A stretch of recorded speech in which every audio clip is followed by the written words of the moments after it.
ಗೆಳೆಯರು ಎಂದವರು ಪ್ರಾಣ ಸ್ನೇಹಿತರಲ್ಲ, ದಿನಕ್ಕೆ 3 ಗಂಟೆ ಮಾತನಾಡುವವರು ಕುಚುಕುಗಳಲ್ಲ. ಗೆಳೆಯನ ಮನದಾಳವನ್ನು ಅರಿತವನೇ ನಿಜವಾದ ಆಪ್ತಮಿತ್ರ.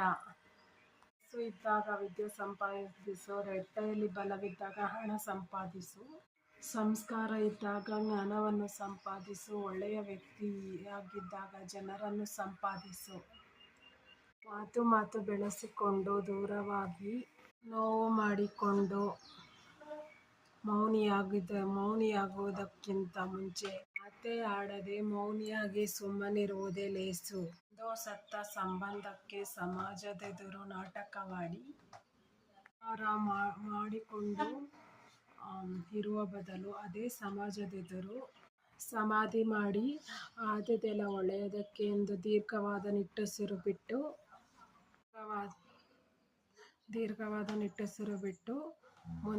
ಮುಂದಾಗುವುದಾದರೂ ಒಳ್ಳೆಯದಾಗುತ್ತೆ. ಒಬ್ಬರ ನೆಮ್ಮದಿಗೆ ಬೆಂಕಿ ಹಚ್ಚಿ ತಾನು ಸುಖವಾಗಿರುತ್ತೇನೆಂಬುದು ಶತಮೂರ್ಖತನ. ಯಾವಾಗಲೂ ಯಾರ ನಿಯಂತ್ರಣದಲ್ಲಿರುವ ಗಾಳಿಪಟವಾಗಬಾರದು. ಯಾಕೆಂದರೆ ಅವರಿಗೆ ಯಾವಾಗ ಆಟ ಸಾಕೆನಿಸುತ್ತದೆ ಆವಾಗ ಕೆಳಕ್ಕೆ ಎಸೆದು ಬಿಡುತ್ತಾರೆ ಅಲ್ಲವೇ. ಜೀವನವೆಂಬ ದಾರಿಯಲ್ಲಿ ಮುಳ್ಳೆಂಬ ಕಷ್ಟಗಳು ಬರುತ್ತವೆ. ಅದನ್ನು ಎದುರಿಸಿಕೊಂಡು ಹೋಗುವವರದೇ ಜೀವನವಾಗುತ್ತದೆ.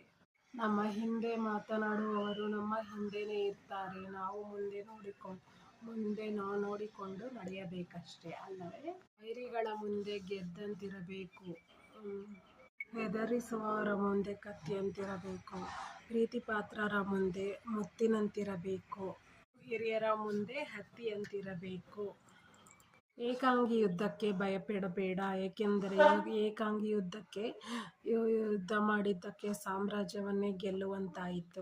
ಮಾಡಿರುವ ತಪ್ಪಿಗೆ ಸಮರ್ಥನೆಯ ತೆರಿಗೆ ಕಟ್ಟುವುದು ಬಿಟ್ಟು ನಮ್ಮ ಮೇಲೆ ಆಪಾದನೆ ಎಂಬ ಸಾಲ ಹಾಕಿ ಲಾಭ ಪಡೆಯುತ್ತಿರುವ ಈ ಮುಖವಾಡದ ಜನರೊಂದಿಗೆ ಸ್ನೇಹವಲ್ಲ, ಬೇರೆ ಇನ್ಯಾವ ಖಾತೆಗೂ ಅವಕಾಶವನ್ನು ನೀಡೋದಿಲ್ಲ.